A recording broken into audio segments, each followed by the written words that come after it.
公元1500年前后的地理大发现，拉开了不同国家相互对话和相互竞争的历史大幕。由此，大国崛起的道路有了全球坐标。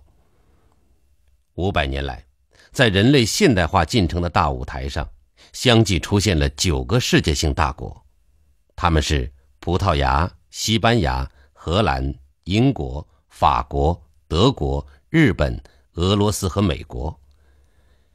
大国兴衰更替的故事，留下了各具特色的发展道路和经验教训，启迪着今天，也影响着未来。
绝大多数历史学家认为，公元1500年前后是人类历史的一个重要分水岭。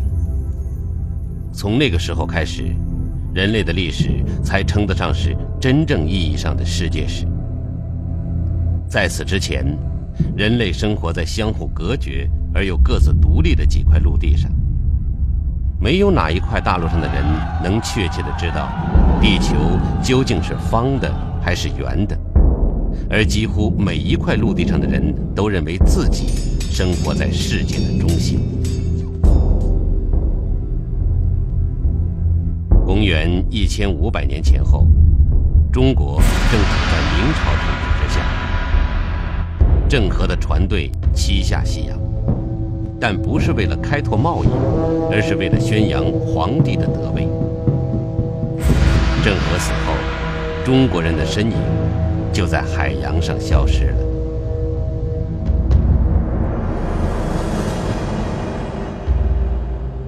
阿拉伯和印度的商人与欧亚非大陆继续着商业往来，但他们的活动范围基本上局限在印度洋沿岸。这是当时欧洲人笔下的世界，已知的3块大陆，欧洲、亚洲和非洲，分别由3个信奉基督教的国王统治，其他地方都是混沌未开。但就在公元1400年以后的200年间，欧洲绘图人笔下的几大块陆地，宛如正在成长的胚胎，逐渐由模糊的团状演变成我们今天所熟悉的清晰可见的模样。正是从那个时候起，割裂的世界开始连接在一起，经由地理大发现而引发的国家竞争，拉开了不同的文明间相互联系、相互注视，同时也相互对抗和争斗的历史大幕。不可思议的是，开启人类这一历史大幕的，并不是当时欧洲的经济和文化中心，而是偏居在欧洲大陆西南角上2个面积不大的国家——葡萄牙和西班牙。500年前，他们相继成为称雄全球的霸主，势力范围遍及欧洲、亚洲、非洲和美洲。那么，究竟是什么力量推动小小的伊比利亚半岛征服海洋，进而主宰世界长达1个多世纪呢？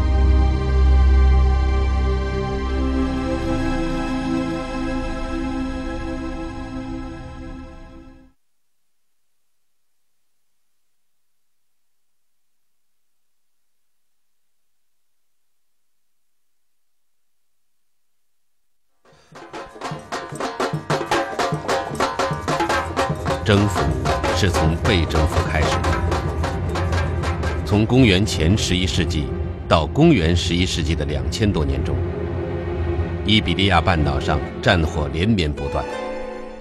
这块土地曾先后被罗马人、日耳曼人和摩尔人征服。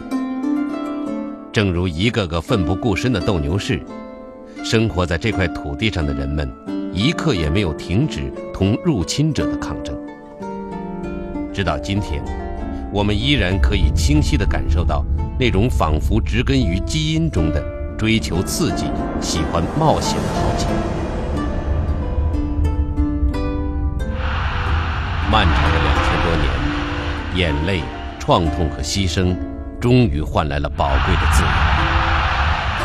公元1143年，一个独立的君主制国家葡萄牙，在光复领土的战争中应运而生，并且得到了罗马教皇的承认。这是欧洲大陆上出现的第一个统一的民族国家。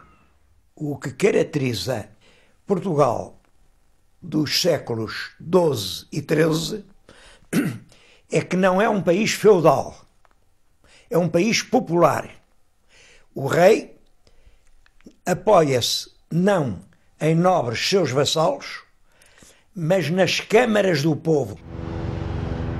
强大的王权使葡萄牙人有了强烈的民族归属感，但实现国家的强盛却还有很长一段路程。葡萄牙只有不到10万平方公里的发展空间，资源十分匮乏，东面近邻的绵绵战火又不断侵扰着这块贫瘠的土地。独立之后的葡萄牙王国，在经历了2个世纪之后，也依然是危机四伏，风雨飘摇。这个率先建立的民族国家，究竟能够持续多久？强大的君主制将会给它带来什么？葡萄牙民族的未来在哪里？一直靠近海捕捞谋生的人们，不得不把目光投向被称作“死亡绿海”的大西洋。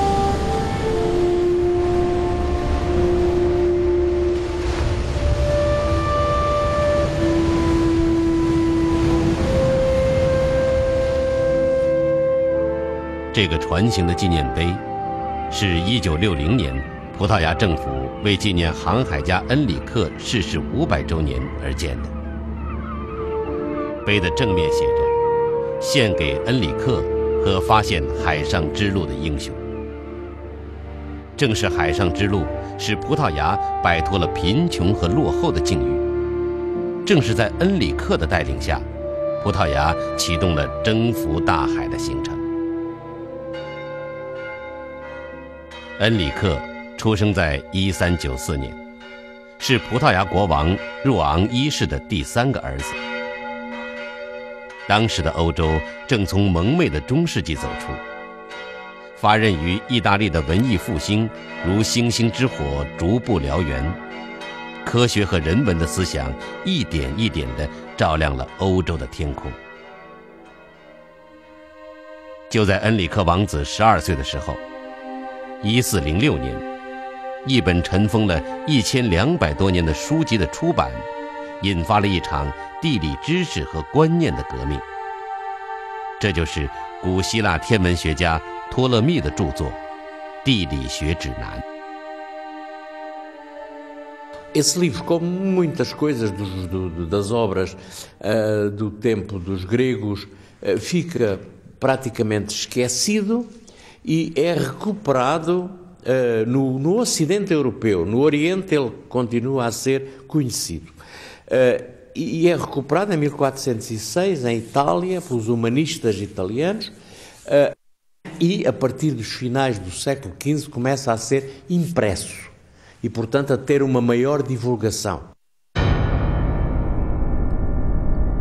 尽管从今天看，托勒密绘制的世界地图谬误百出，比如非洲和南极紧紧相连，除欧洲、亚洲、非洲以外，世界是一片漫无边际的海洋，赤道没有动植物生存等等。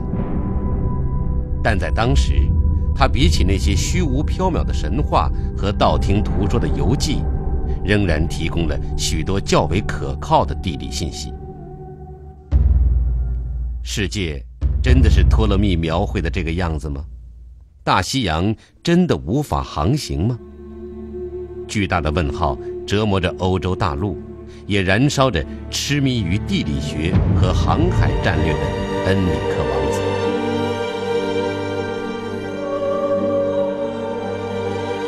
与此同时，一场突如其来的大变故又把葡萄牙推向了历史的前台。撬动历史的主角就是这些今天看起来毫不起眼的胡椒粒儿。今天，连欧洲人自己也很难理解，他们的祖先为什么会对香料如此依赖。El atractivo que había detrás de esta expansión era abrir la ruta al Asia, abrir la ruta africana y a los yacimientos de oro, y también buscar la ruta, la especiería en un momento, a las Islas de las Especies, en un momento en el cual para las sociedades europeas las especies tenían un valor inconmensurable, un gran valor en la medida en que buena parte de la alimentación y de la vida cotidiana dependía enormemente de las especies, entre otras cosas porque en esa época, estamos hablando de los siglos XIV y XV,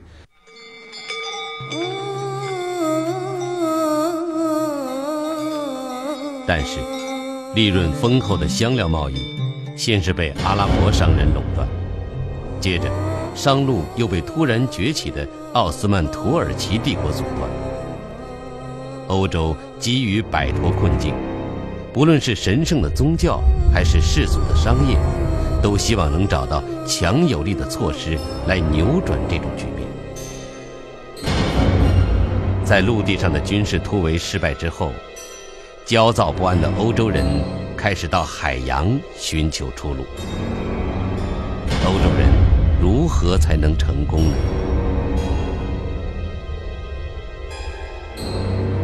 萨格里什，葡萄牙最南端的一个小渔村，直到今天，这里仍然荒凉无比。根据葡萄牙编年史的记载，15世纪时，在恩里克王子的主持下，这里曾经建立过人类历史上第一所国立航海学校，曾经有过为航海而建的天文台和图书馆。这座建于15世纪的灯塔，经历了近600年的风霜雨雪，依然骄傲地矗立着。Portanto, o Infante Dom Henrique, segundo nos foi transmitido pelas crónicas da época, sobretudo de Fernão Lopes, era uma personagem muito ponderada, muito determinada, sabia exatamente o que queria e sabia rodear-se dos melhores conselheiros. 我们无从知道，看起来面容古板的恩里克王子，是因为具有雄才大略而包容，还是因为包容而具有了雄才大略？意大利人、阿拉伯人、犹太人、摩尔人，不同种族甚至不同信仰的专家学者聚集在他的麾下。他们改进了中国指南针，把只配备1幅4角风帆的传统欧洲海船改造成配备2幅或3幅大3角帆的多维快速帆船。正是这些20多米长、60到80吨重的3角帆船，最终成就了葡萄牙探险者的雄心。他们还成立了一个由数学家组成的委员会，把数学、天文学的理论应用在航海上，使航海成为一门真正意义上的科学。É o primeiro país em que as descobertas marítimas são projeto do Estado, projeto nacional, projeto presidido por príncipe filho do rei. E é esse facto faz com que os descobrimentos portugueses não sejam aventuras isoladas de mercadores que vão fazer os seus negócios, mas uma tarefa coordenada, sistemática e organizada que dura 200 anos。通过20多年理论和实践的探索，原来神秘莫测、令人望而生畏的大西洋，逐渐显露出一些规律。葡萄牙人终于向南出发了。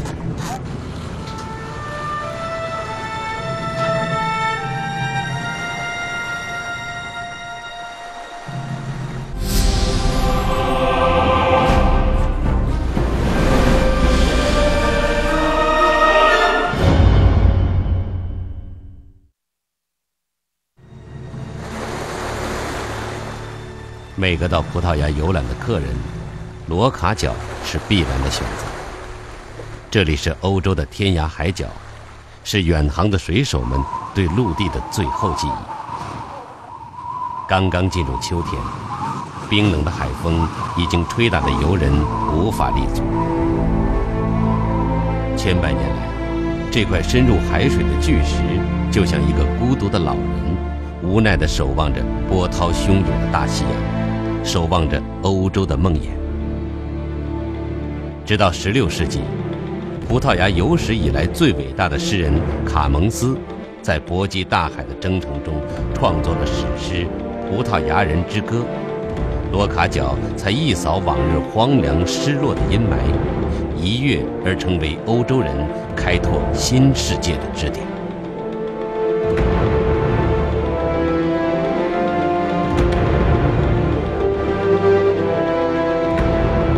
一天天，一年年，有的人回来了，有的人消失了。公元1443年，在恩里克王子的指挥下，从罗卡角出发的葡萄牙航海家穿越了西非海岸的博哈多尔角。在此之前，这里是已知世界的尽头。为了这一天，恩里克王子和他的船队已经奋斗了21年。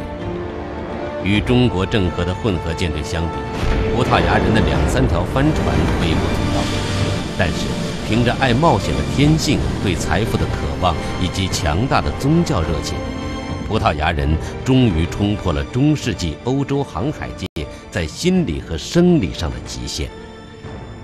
É que progressivamente, à medida que se vai conhecendo uma extensão cada vez maior de oceano, vai-se construindo uma diferente ideia mental do que é o oceano.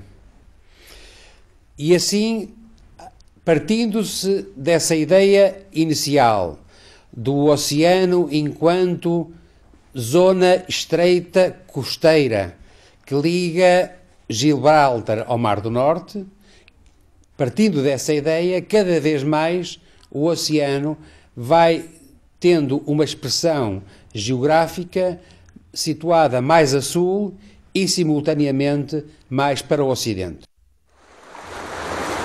随着葡萄牙人沿着非洲西海岸一路向南，源源不断的黄金、象牙以及非洲胡椒涌入里斯本，充满了葡萄牙的国库。幸运的是，就在葡萄牙大张旗鼓地进行海洋探索，并从中获利的近1个世纪里，欧洲的其他地区还在中世纪的封闭中明争暗斗。英格兰和法兰西还没有形成统一的民族国家，贵族之间战争不断。德意志土地上大大小小的几百个邦国在进行着远交近攻的游戏。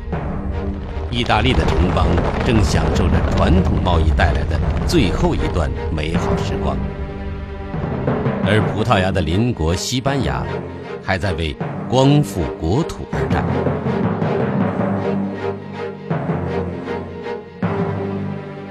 到1460年，被葡萄牙绘在地图上的非洲西海岸已经达到了4000公里。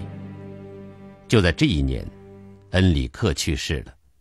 这个终生未婚，在萨格里什苦修了45年的圣徒，又回到了父母的身边。虽然恩里克一生从未亲自出海远航，却无愧于航海家的称谓。因为欧洲航海界所有载入史册的伟大发现，都是以他倾一生之力组织实施的航海计划作为起点的。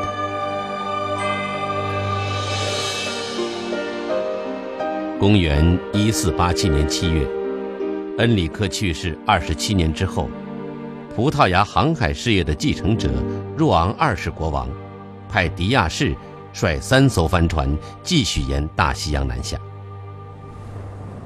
航行半年后，船队突然遭遇了一次罕见的风暴，在被风暴裹挟，被动地向东南方漂泊了13个昼夜之后，迪亚士命令船队掉头北上。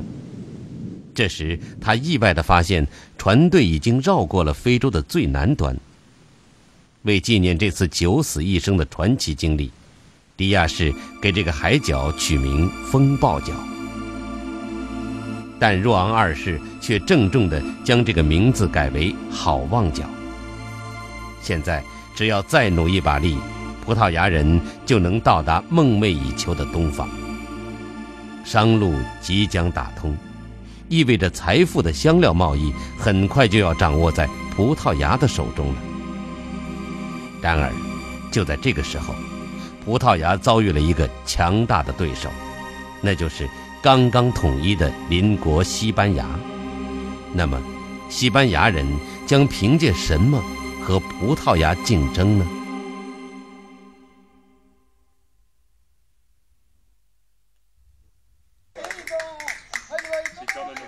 格拉纳达是今天西班牙境内最具有伊斯兰风情的城市。伊斯兰建筑的经典之作阿尔汉布拉宫，经过了几个世纪的火灾兵难，仍然优雅端庄。500多年前，西班牙光复运动的最后一仗就在这里进行。1490年春天，西班牙的伊莎贝尔女王率领10万大军包围了格拉纳达。El proceso de reinstauración del Reino de España podemos decir que se inicia con la reconquista que se prolonga a lo largo de 8 siglos. Después de esos 8 siglos, si ya nos situamos en el siglo XV, el territorio peninsular estaba fundamentalmente repartido en 3 reinos, y el reino de Granada, que era todavía de los musulmanes.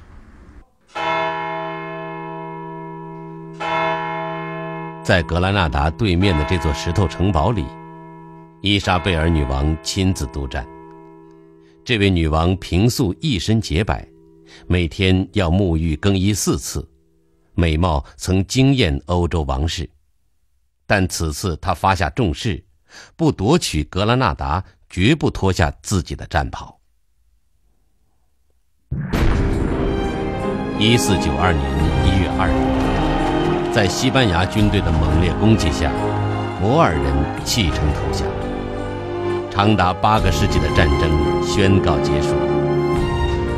伊莎贝尔女王亲吻了格拉纳达的土地，与她的丈夫费尔南德国王一起进入阿尔汉布拉宫。而就在西班牙的统一刚刚完成的时候，历史给西班牙送来了一个千载难逢的机遇。随着女王进入格拉纳达的队伍中，有一位等待女王召见的热那亚人，他就是后来名动天下的克里斯托弗·哥伦布。从当时已经普遍传播的地缘学说中，哥伦布产生了一个想法，那就是向西走也能到达东方。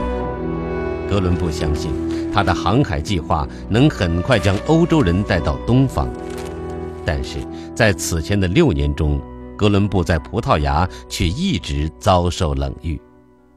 João II, que como es conocido envió a una comisión, es decir, el proyecto de Colón, es decir, no consideró que esa posibilidad, fundamentalmente porque Portugal había entendido que su política respecto al comercio era fundamentalmente a través de doblar el Cabo de Buena Esperanza, es decir, de recorrer África y consecuentemente de llegar a las Indias por una vía distinta, es decir, cruzando África y llegando hacia Asia。航海知识丰富的葡萄牙专家们认为，向西航行到达东方的实际距离将远远超过哥伦布的预测。但正是葡萄牙专家这个正确的判断，使葡萄牙王国丧失了一次历史的机遇。1492年1月，刚刚完成统一大业的伊莎贝尔女王第3次召见了哥伦布。葡萄牙依靠海权的迅速崛起，让整个欧洲嫉妒得红了眼，但财力、物力和人才的缺乏，使所有的国王、贵族、商人们望而却步。雄心勃勃的伊莎贝尔女王用23年的时间缔造了统一的西班牙。现在，她开始成为西班牙远洋探险的总赞助人。en el cual empieza a fortalecerse a partir, digamos, de la absorción de poderes feudales previos que existen en esta monarquía, que reúne y concentra todo ese poder y que tiene la suficiente solidez y donde se presentan los cimientos del Estado como para poder otorgar el poder que se le asigna a Colón, que en realidad él, en su persona, lleva a América la representación de la monarquía católica。哥伦布与西班牙王室的谈判进行了3个月。出生在布商家庭的哥伦布，从小就耳濡目染讨价还价的商业行为。在葡萄牙的8年航海经历，又给了他提高价码的理由。哥伦布理直气壮地为自己争取足够的权益。而女王也并不认为与一个普通百姓坐下来讨论利益分配的问题有什么不妥。De hecho, se puede decir que todos los descubrimientos, más todas las conquistas, fueron a base de este tipo de pactos entre los soberanos, como una parte, y por otra parte los particulares, los empresarios que realizaban estas conquistas. Ahora bien, siempre quien llevaba la voz cantante, quienes llevaban la supremacía eran los reyes, porque las tierras a conquistar pasaban a ser siempre a la soberanía de los reyes. 1492年4月17日，双方签订协议，国家的意志同航海家的愿望最终结合在了一起。哥伦布被任命为发现地的统帅，可以获得发现地所得一切财富和商品的1/10，并一概免税。对于以后驶往这一属地的船只，哥伦布可以收取其利润的1/8。8月3日，带着女王授予的海军大元帅的任命状，哥伦布登上甲板，对女王资助给他的3艘帆船下达了出航的命令。向西，再向西，帆船驶入了大西洋的腹地。为了减少船员们因离开陆地太远而产生的恐惧，哥伦布偷偷调整计程工具，每天都少报一些航行里数。但即便如此，2个月后，一无所获的船队依然走到了崩溃的边缘。10月10日，不安和激愤的船员们声称继续西行就将叛乱。激烈争论后，哥伦布提议再走3天，3天后如果还看不见陆地，船队就返航。Y en esa demora, pues acertó, porque 3 días después, pues el marinero que la tradición conoce como Rodrigo de Triana gritó la palabra tierra, era el 12 de octubre de 1492. 英雄就在这一刻诞生了。哥伦布和他的船员看到的陆地，就是今天位于北美洲的巴哈马群岛。从那一天起，割裂的世界开始连接在一起。虽然哥伦布至死都认为他到达了印度，但事实上他到达的既不是中国，也不是印度，而是一块欧洲人从来都不知晓的新大陆。因为哥伦布的误判，这块土地上的原住民拥有了一个同他们毫不相干的名字——印第安人。直到今天，我们还感觉他们仿佛是亚洲的远方亲戚。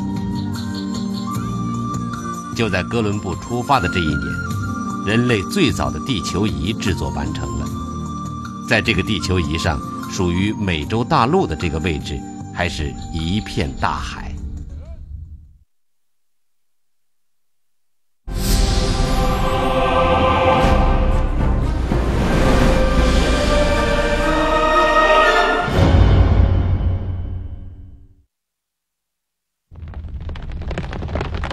西班牙人成功的消息震动了整个欧洲。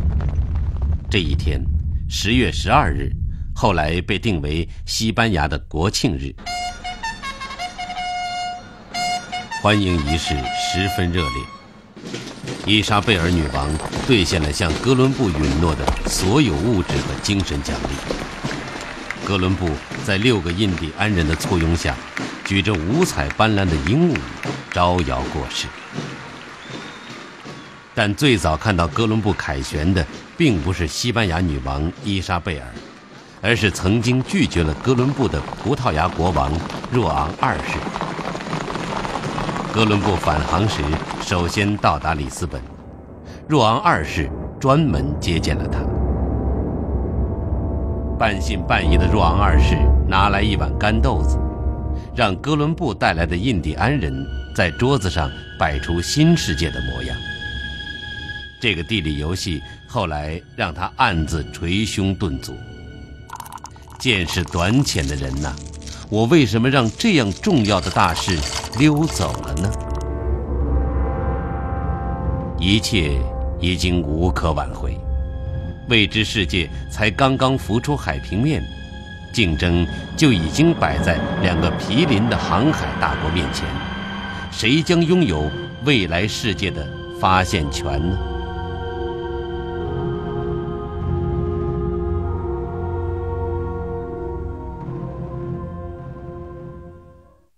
？Mas nessa altura dominava a teoria do mare clausum.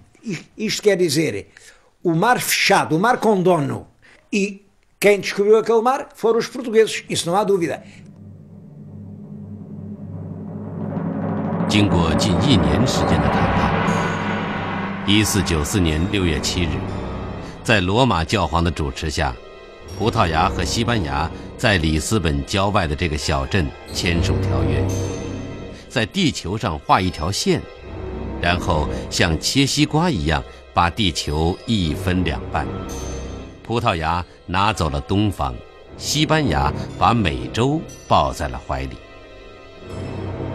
从当时绘制的这幅油画上看，讨价还价的过程异常激烈，但事实上精确的计算并没有太大的意义，因为无论是葡萄牙人还是西班牙人，与欧洲以外的大陆才刚刚有了一点点接触，还没有人准确地知道这个地球究竟有多大。 Esto es especialmente interesante resaltarlo porque significa la entrada dentro de la cultura occidental de conceptos extremadamente nuevos, como es el reparto del territorio por conquistar, cuya culminación en Occidente se centrará en el Congreso de Berlín de 1890, en el cual las grandes potencias europeas se van a repartir todo el territorio africano y buena parte del asiático, pero sobre todo el reparto de África en el Congreso de Berlín. 游戏规则已经制定，接下来的事情就是看谁的行动更迅速。1498年5月，经过4年的生死考验，葡萄牙航海家达伽马率领的船队终于抵达印度的卡里卡特港。这也正是70年前郑和下西洋时展示天河国威的地方。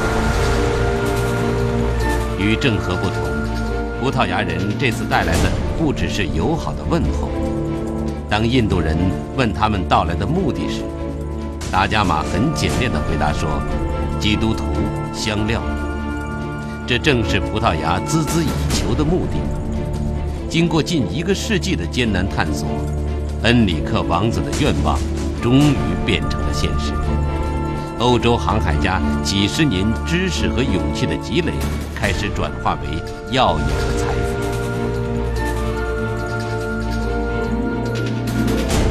面对葡萄牙在东方的成功，西班牙再次出发。1519年9月20日，又一个被葡萄牙冷落的航海家麦哲伦，带着5艘船和265名船员，开始了人类历史上第一次环绕地球的航行。这无疑是一次划时代的壮举，它的意义甚至可以和人类离开地球登上月球相比。所不同的是，当美国宇航员尼尔·阿姆斯特朗小心翼翼地迈出那一步的时候，他知道全世界至少有7亿人正在为他喝彩。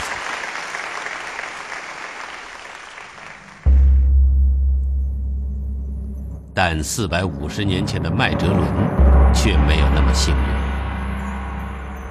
在历经1080个日夜、17000公里航程之后，1521年9月5日，就在这个宏伟的教堂里，18位环绕地球的幸存者手擎点亮的蜡烛，为在这次史诗般的伟大航行中死去的勇士祈祷，其中包括他们在菲律宾被杀的船长麦哲伦。18盏烛光是那么微弱，但它照亮的却是人类文明的进程。现在展现在西欧人眼前的，已不是一个半球的1/4，而是整个地球了。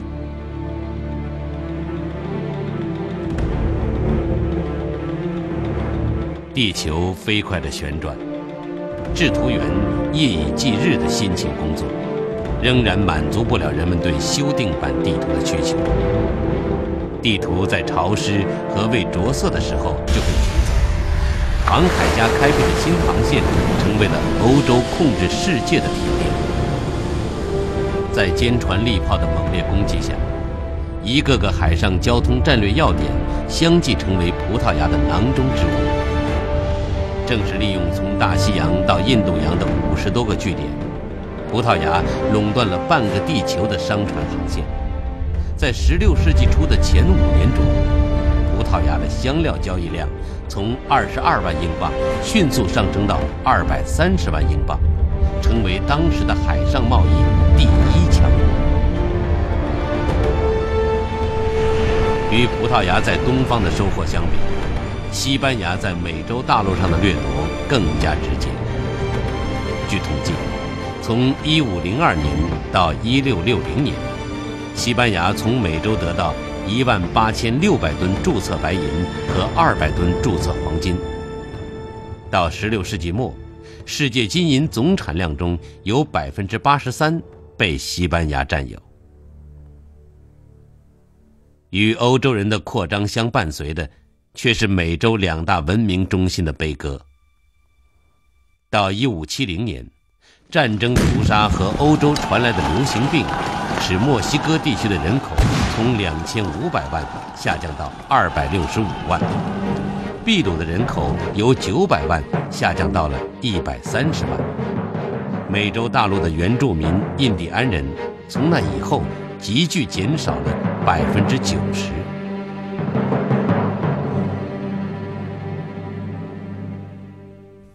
Quando as duas coroas de Portugal e de Espanha se unem sob Filipe I de Portugal ou II de Espanha, se diz que no império de Filipe do rei de Áustria o sol nunca se punha, porque de facto o império dos reis espanhóis e portugueses circundava todo o mundo.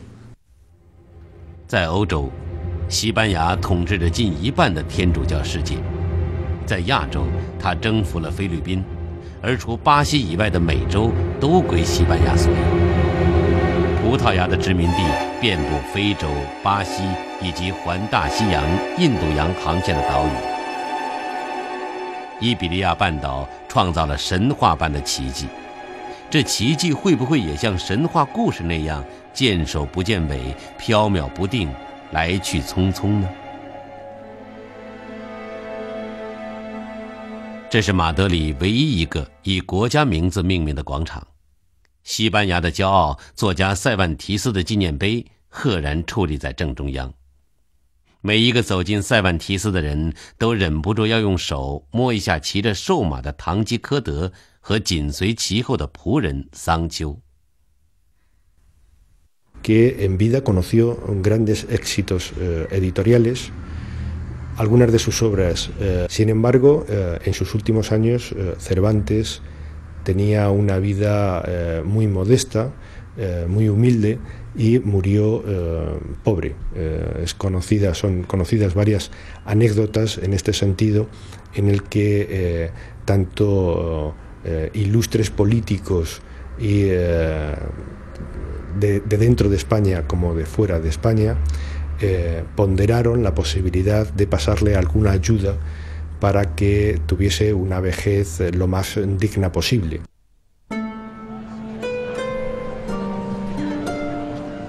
塞万提斯的命运在有意无意间折射了伊比利亚半岛的荣辱兴衰。在强大的王权和狂热的宗教信仰的支撑下，伊比利亚半岛征服了海洋，获得了世界。但是像潮水一样涌入的财富几乎都用来支撑为宗教信仰、为殖民扩张而进行的战争，而没有用来发展真正能够让国家富强起来的工商业。势力强大的王公贵族不愿意看到工商业的发展导致新兴势力的崛起，他们甚至荒唐地把数以万计的从事工商业的外国人从自己的国土上赶走了。Finalmente, sin embargo, España se acostumbró a la llegada de plata y al dinero barato. Dejó de hacer inversiones, pudo consumir comprando productos extranjeros caros y de esta forma se produjo un proceso de falta de inversiones en la industria española. E como se sabe também, uma organização dificilmente muda. Uma organização pode morrer por ser incapaz de mudar. Eu penso que o que acontece com a colonização portuguesa e com a exploração portuguesa é precisamente isso, é a incapacidade de mudar. 罗卡角的太阳缓缓落下，这是欧洲大陆的最后一抹阳光。到16世纪下半叶，曾经拥有难以计数的金银和无比强大的国家机器的伊比利亚半岛，在世界性的演出中开始谢幕。流水一般涌入的财富又像水一样流走了，除了奢侈的社会风气，没有留下像样的产业，老百姓甚至也没有获得像样的衣食住行。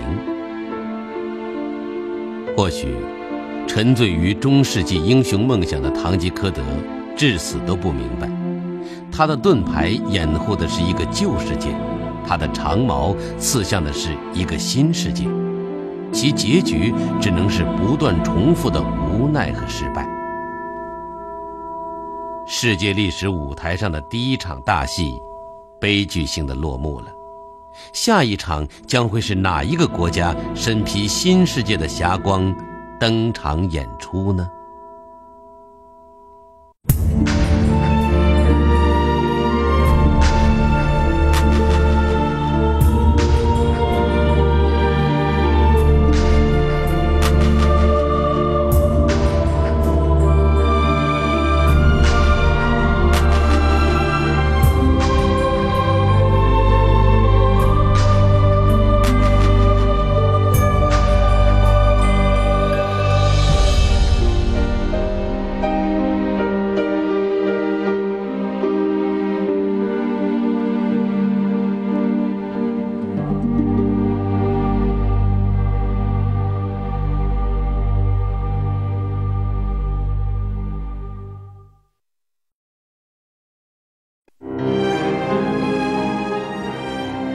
仅仅靠掠夺财富而成为强国的时代过去了。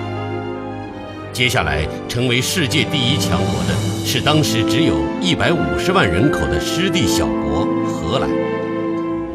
几乎没有任何资源优势的荷兰人，靠什么在17世纪创造了一个遍布全世界的商业帝国呢？请看下集《小国大业》。